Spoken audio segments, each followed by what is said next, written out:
read this whole chapter. I'm sure we're not going to get through this whole chapter because there is a lot here. Now, it is just a very, very short 13 verses, but my, oh my, there's a lot here. It's a difficult chapter to preach. It's deep enough that you can drown in it. And there is a divergence of opinion here. There's some great debate over how to interpret all of these verses. So I'm going to give you the preponderance of the evidence. I'm going to give you what I think the Bible teaches. And I know there's good men that disagree with me, but we're going to try to be consistent with what we've taught all through Daniel and where I think the Lord teaches in the book of Matthew, which we're going to go to as well. And we're going to have some references from some other places, including Revelation as well. So let's start in Daniel chapter number 12. We'll read through this. We'll have some comments. And as I said, I'm sure we're not going to get through the whole chapter, so we'll probably have at least one more week in the book of Daniel. Daniel chapter 12, and at that time shall Michael stand up, the great prince, which standeth for the children of thy people. There shall be a time of trouble such as never was since there was a nation, even to that same time. And at that time thy people shall be delivered, every one that shall be found written in the book.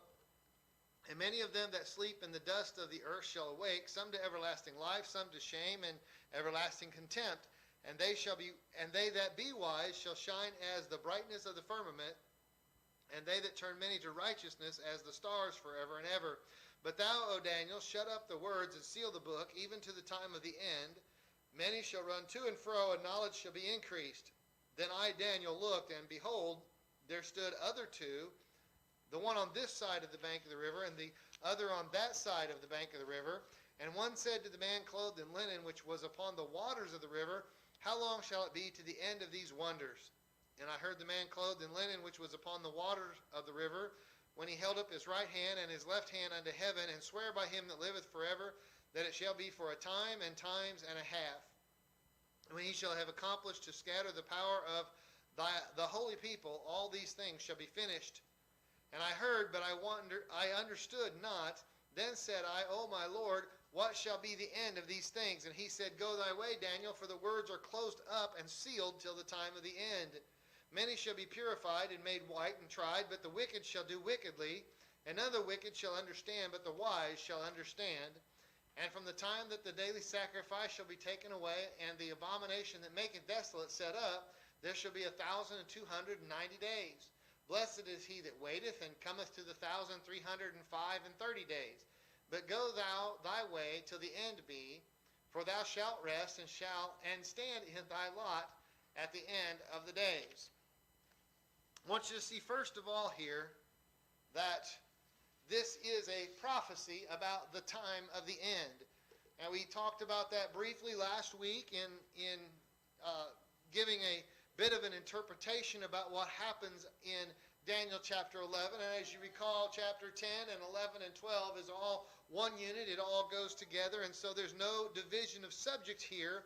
This material is included as part of chapter 11. And so we start out here understanding that there is deliverance. We know that there's deliverance because the first thing we see is God's messenger. It begins with a identification of Michael the prince in verse number 1. He says, and at that time, what time are we discussing? The time is the time of the end that's being described, that time of the end that is immediately preceding. And Michael stands up, and Michael will stand and he will take the defense of God's people, the Jews. And so we know that there are 3 references to Michael in this book of Daniel. We've been introduced to him before in the beginning of this vision in Daniel chapter number 10. We see Daniel chapter 10 and verse number 13. But the prince of the kingdom of Persia withstood me 120 days. But lo, Michael, one of the chief princes, came to help me, and I remained there with the kings of Persia.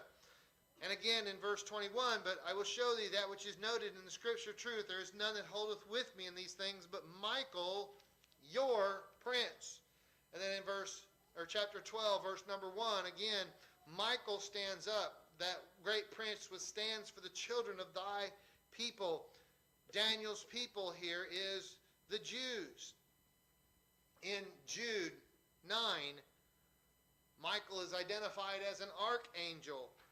In Revelation chapter 12, verse number 7, we'll not turn there, but we'll see in Revelation 12:7 that Michael is in command of the armies of heaven. And so Michael's task is to protect and to deliver the people of God.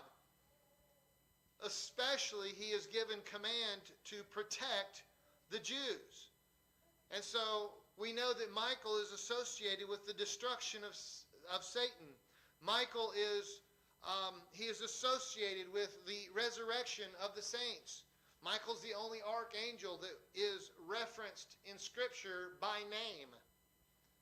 Michael is the angel that contested directly with Satan concerning the body of Moses. Perhaps it was the resurrection of the body of Moses. We're not told.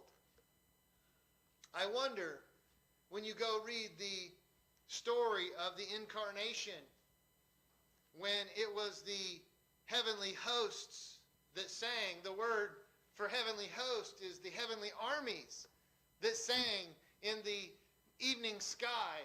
And it was the heavenly host, literally the heavenly armies that the shepherds heard from on high. I wonder if it was Michael that announced the birth of Christ, since it was the heavenly armies. Perhaps it was Michael that announced the birth of Christ. We don't know that. That's, just a interesting aside. It was Gabriel here that is mentioned multiple times in the book of Daniel that assisted Michael in resisting Satan. When Gabriel was withstood in Daniel chapter 10, verse 21 that we've already read, when Gabriel was withstood, he called for help, and who was sent to help Gabriel? It was Michael, the archangel. And so we see that this time of trouble, Michael stands, the great prince, for the protection, for the deliverance of God's people. And so this is God's messenger to protect them through a time of trouble that we know as the Great Tribulation.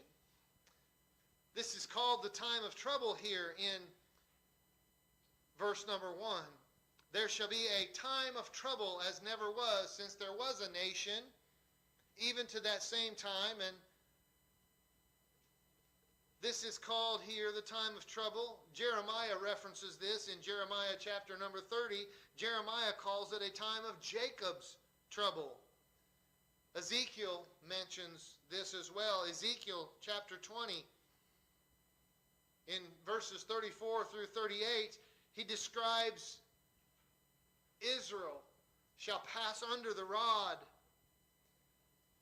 The prophet Zechariah in chapters 13 and 14 mentions a refiner. Speaks of a refiner and a refiner's fire, and he calls it there a day of the Lord. The prophet Malachi in chapter number 3, verses 1 and 2, gives a very vivid description of a refiner's fire, and he calls it a fuller's soap.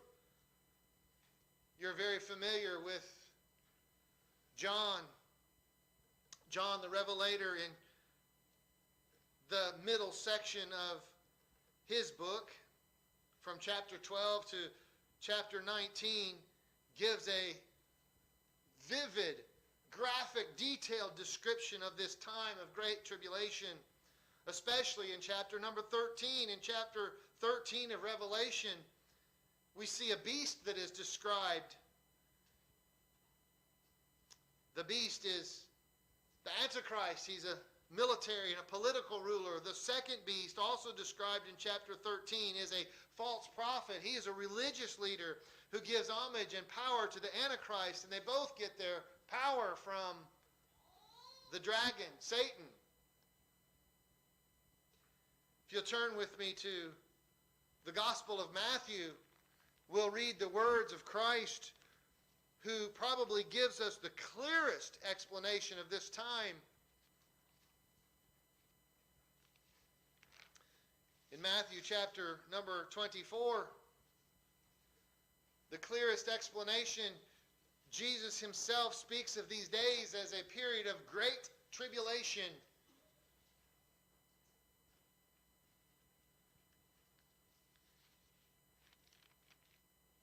We'll read most of this chapter. Jesus goes out. Well, let's read it. And Jesus went out in verse 1, departed from the temple. His disciples came to him to show him the building of the temple. And Jesus said to them, see ye not all these things? Verily I say unto you, there shall not be left here one stone upon another that shall not be thrown down.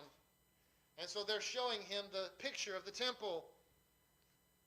And he says this temple is not going to exist. And as he said on the Mount of Olives, the disciples came to him privately, saying, tell us, when shall these things be? And they're asking, when will this temple be destroyed? And then they say, and what shall be the sign of thy coming and of the end of the world? They're confused, aren't they? They think the temple being thrown down and his coming and the end of the world are very close together. And so Jesus spends the rest of this sermon, the rest of this teaching, the rest of this instruction to begin to clarify their misunderstanding. Verse 4, and Jesus said to them, take heed that no man deceive you. For many shall come in my name, saying, I am Christ, and shall deceive many. And so Jesus begins, after he's asked by the disciples for a sign of what is the day of the Lord, I want you to see that his response is twofold. And the first response is a series of general signs that he uses as indicators for the end of the age and impending judgment. We're going to read down through verse 14, and these are what we call general signs. Take heed that no man deceive you. Here's the first sign. Many shall come in my name, saying, I am Christ, and shall deceive many. There's going to be a lot of people claiming to be Jesus. You shall hear of wars and rumors of wars. See that ye be not troubled, for all these things must come to pass, but the end is not yet. Nation shall rise against nation, and kingdom against kingdom. There shall be famines and pestilence and earthquakes in many diverse places. And he says in verse 8, all of these are the beginnings of sorrows.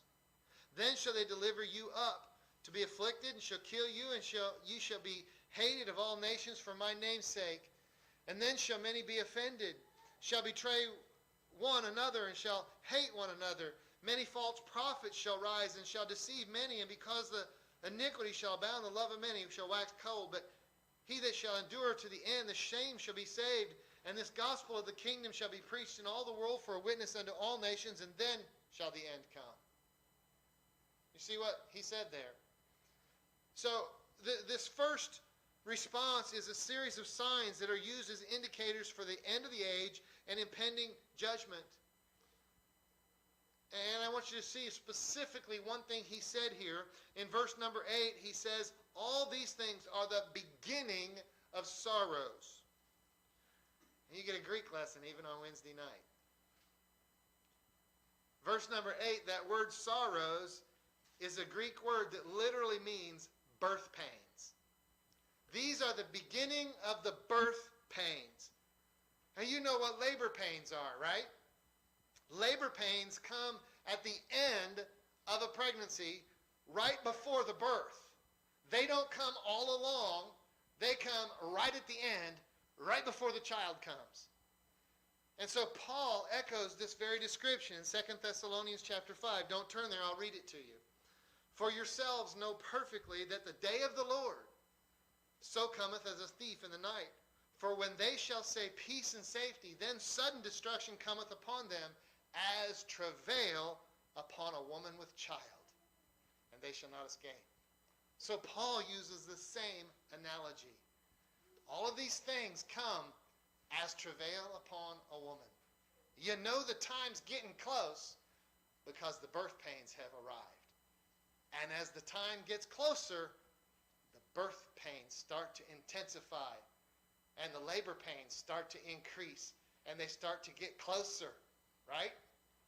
That's what you're going to see here. And then secondly, Jesus, this second picture that he gives here, this second response then, is a very specific marker. The final marker that he gives to determine the timeline. We see that then in verse 15. 15 through 21 to be exact. When ye therefore shall see the abomination of desolation, spoken of by Daniel the prophet, stand in the holy place, whoso read, let him understand. Then let them which be in Judea flee into the mountains. Let him which is on the housetop not come down to take anything out of his house. Neither let him which is in the field return back to take his clothes. And woe unto them that are with child, and to them which give suck in those days. But pray that your flight be not in winter, neither on the Sabbath day. Here's the second half of that sentence. For then shall be great tribulation, such as was not since the beginning of the world to this time, no, nor ever shall be. Interesting. So what did Daniel tell us in verse 1? There shall be a time of trouble such as never was since there was a nation, even to that same time. Sounds like the same words, doesn't it? And Jesus is using what Daniel said. He's using the same thing.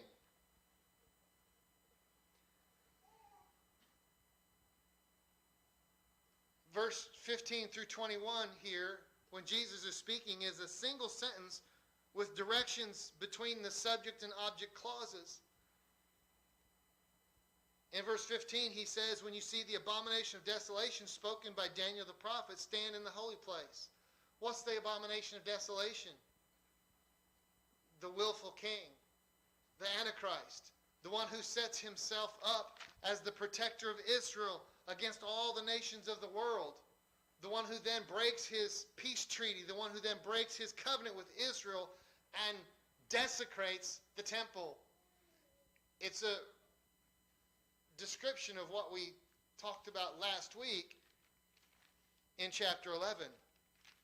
If you look at 11 verses 40 through 45, you see that this willful king, this future coming Antichrist, he comes and he sets himself up. He portrays himself as a protector of Israel against all the nations of the world. He defeats this future coming army against Russia and her allies, against all these nations that we mentioned last week, and it includes Egypt and Libya and Ethiopia and all these other ones. And then he gets news from the east, and as they all begin to come together to attack Israel, he defeats all of them.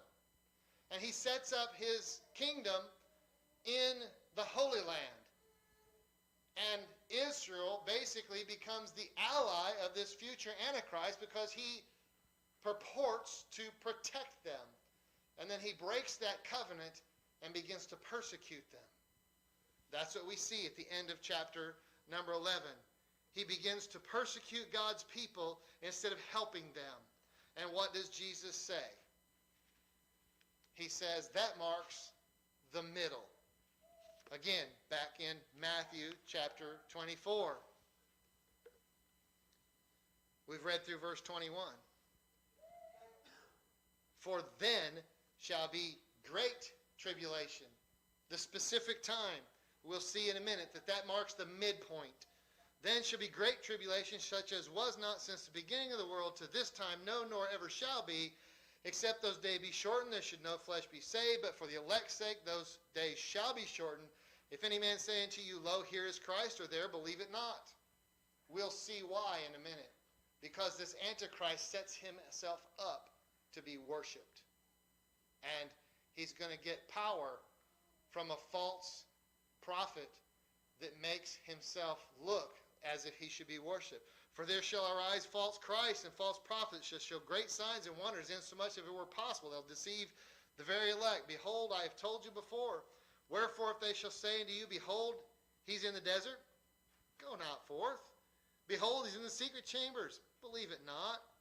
For as the lightning cometh out of the east, shineth even to the west, so shall also the coming of the Son of Man be. Wheresoever the carcass is, there will the eagles be gathered together. So verses 21 through 28 is the last half of Daniel's 70th week. That describes the last 3.5 years of the tribulation period, what we call the Great Tribulation period. And then verses 29 through 44 is what happens immediately after. Immediately after the tribulation of those days shall the sun be darkened, the moon not give her light, stars fall from heaven, the powers of the heavens be shaken, and then shall appear the sign of the Son of Man in heaven. Then shall all the tribes of the earth mourn. They shall see the Son of Man coming in the clouds of heaven with power and great glory. What's he going to do? Send his angels with a great sound of a trumpet. They shall gather together his elect from the four winds, from one end of heaven to the other. Now learn a parable of the fig tree.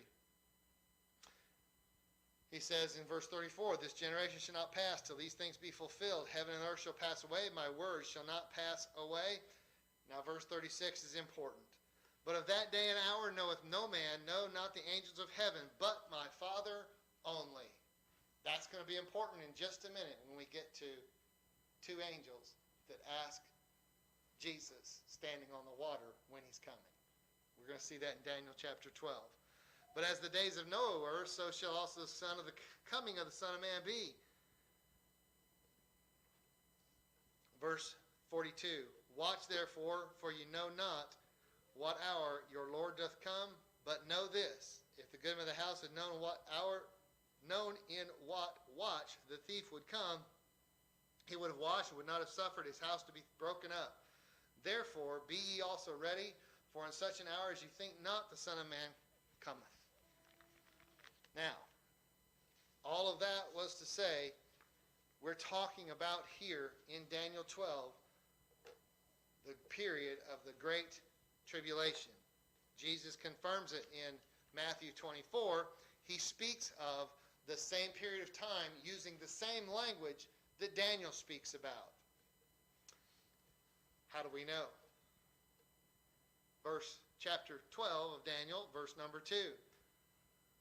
Many of them that sleep in the dust of the earth shall awake, some to everlasting life, and some to shame and everlasting contempt. Daniel chapter 12, verse 2 is the grave. It's the resurrection of the nation.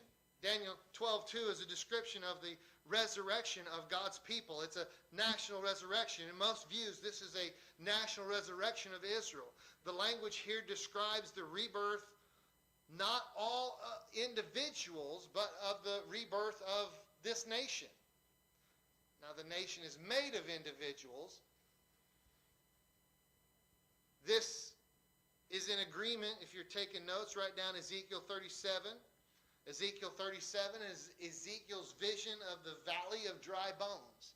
There is a time when the nation of Israel will be resurrected. They will be put back together. They will be complete.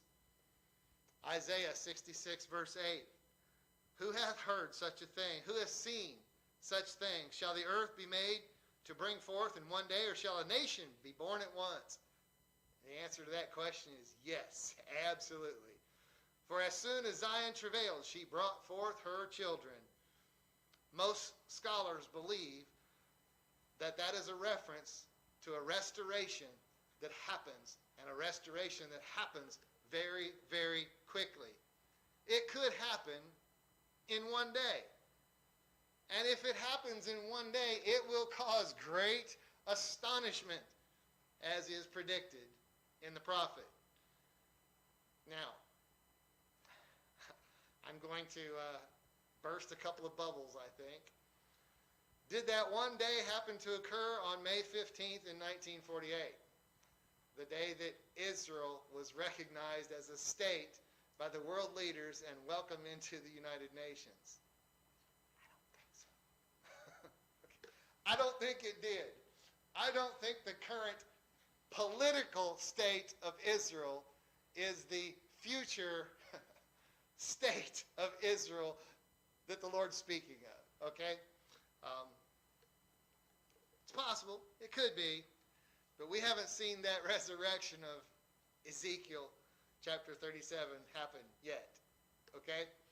That's why I don't think it was that day. I think it's a day yet future. Can't prove that. It's conjecture on my part, but we'll just leave that at that. Okay? So, we know that we're talking about deliverance for the Jews. Verse number 4 starts a new section. There is a time of deliverance. There is a time of great delusion.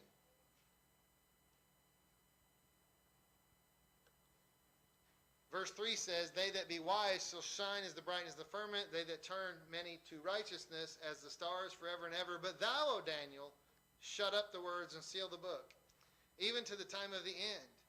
Many shall run to and fro, and knowledge shall be increased. It's a time of delusion. And the first thing we see here is a sealed book. Daniel's told to shut up these words and to seal the book. It appears that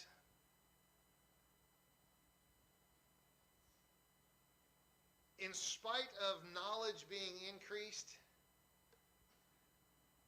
this is not necessarily a reference to technology. Daniel is told here to shut up the words and to seal the book, which is the opposite of John. And if you think about it,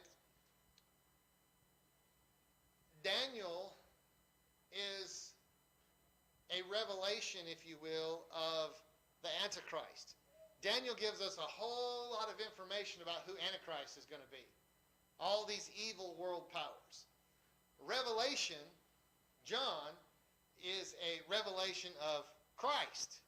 In fact, that's how he titles his book, The Revelation of Christ.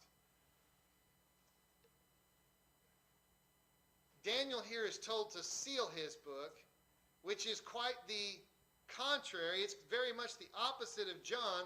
John is specifically told not to seal his book.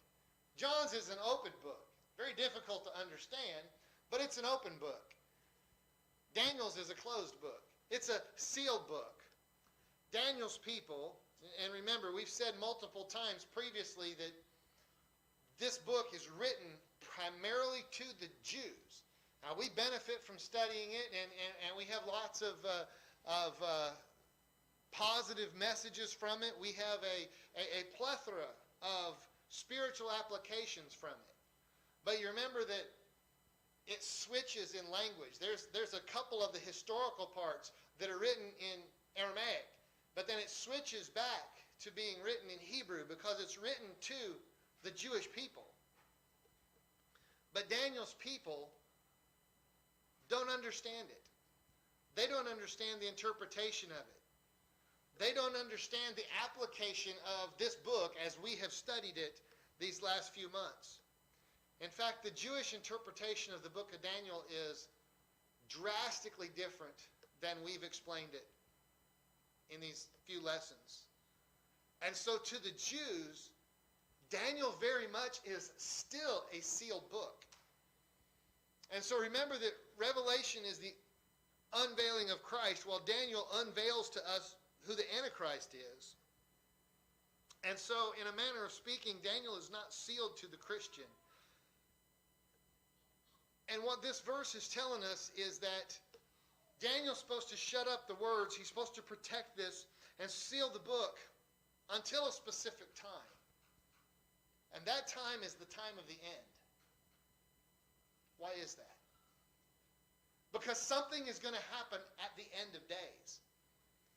At that time, in verse number 1, at that time, Michael's going to stand up.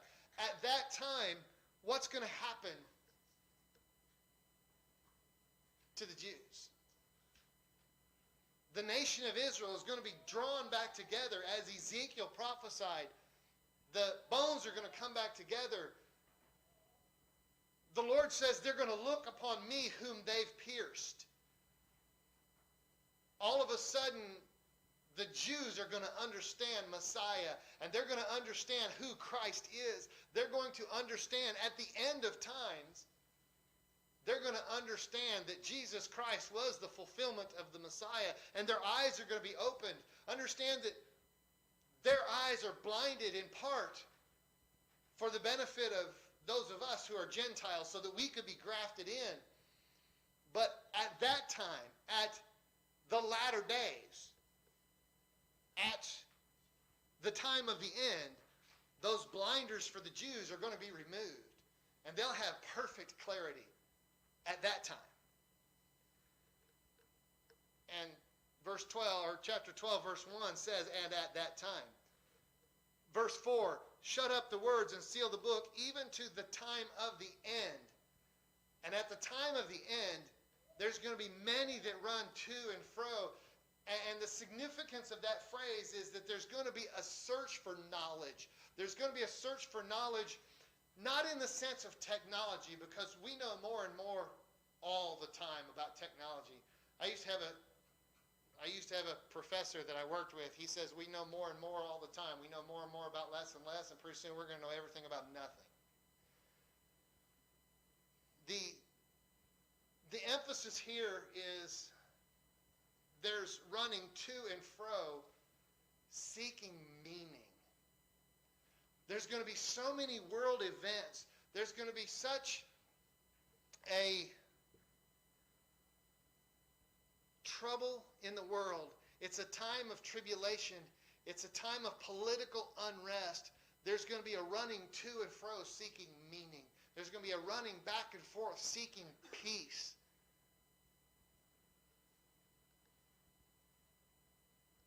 And then this book is going to be unveiled. And all of a sudden they're going to start understanding this book. That's the implication here. The time of the end, this book is shut up. It's sealed until that time. And then when many start looking for what's the meaning of all these signs, what's the meaning of all of this tribulation, what's the meaning of all this political unrest, then they start to understand.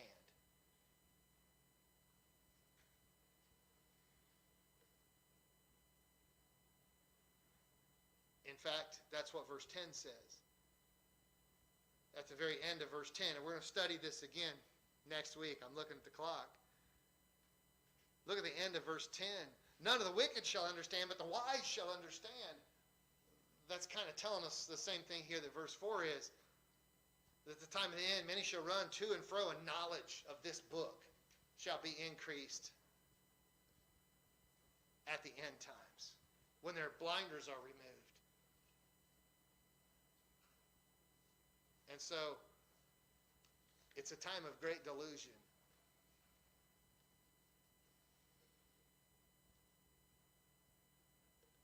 And this sealed book will start to make sense to them then. There's a sovereign messenger. Verse 5 says, Then I, Daniel, looked, and behold, there stood other two, one on this side of the bank of the river, one and the other on that side of the bank of the river. And one said to the man clothed in linen, which was upon the waters of the river, How long shall it be to the end of these wonders? Get that picture in your mind's eye, if you will. These are heavenly messengers. One on this bank of the river, one on the far bank of the river, and this one asks that one. And one said to the man clothed, which was upon the waters of the river.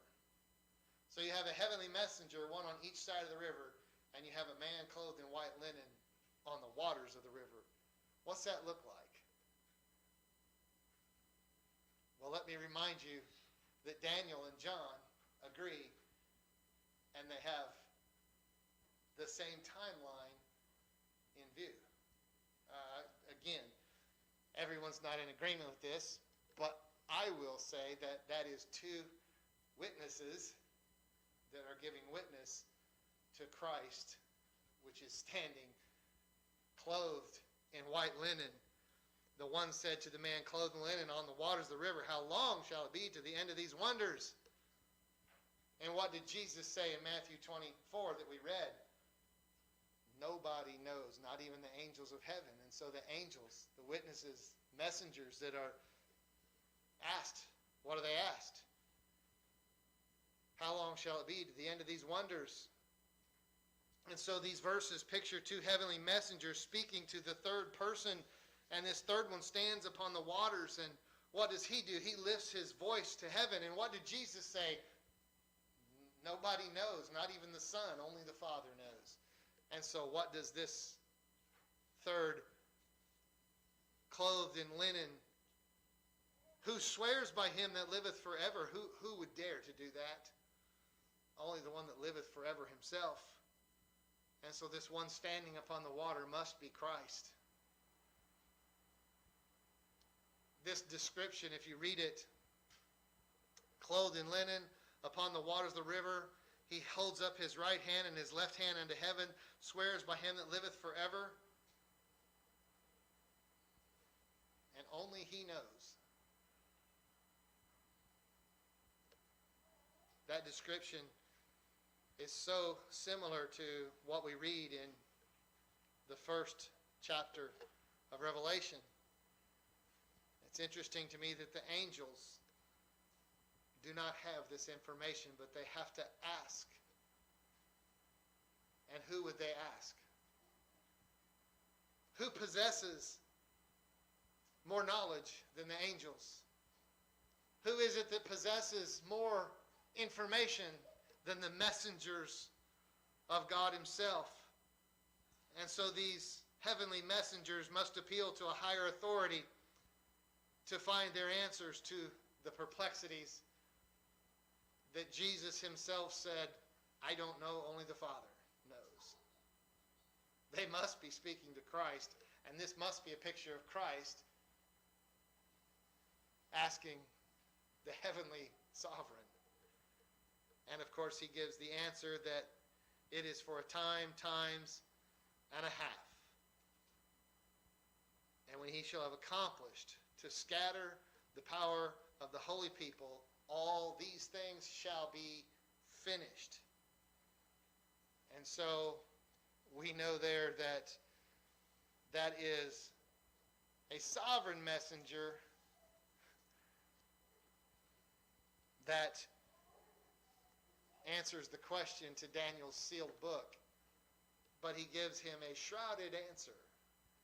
But that will have to wait for next week, because we don't have time even to begin 4 different timelines which Daniel gives us, starting in that verse. So there's 4 timelines now. And we'll have to talk about those next week if you can be patient, because in 5-8 minutes, I don't want to try to give you guys 4 timelines and explain them all in that short of amount of time. So there will be 168 hours, 7 days, 1 week. I don't know how many seconds a week is, or I'd give you that and I'd make up 4 timelines for you. But you'll have to wait for 7 days, 1 week, 168 hours, something like that. And we'll dive back into this next Wednesday night. I hope that's a blessing to you. We will see, though, that God has a purpose in all of this, and he does have a purpose in these timelines which we're going to study. So, do know this. There is a sovereign that is ruling over all these things, and he's got all of these timelines in his control. That's what I will tell you. So I hope that's a blessing.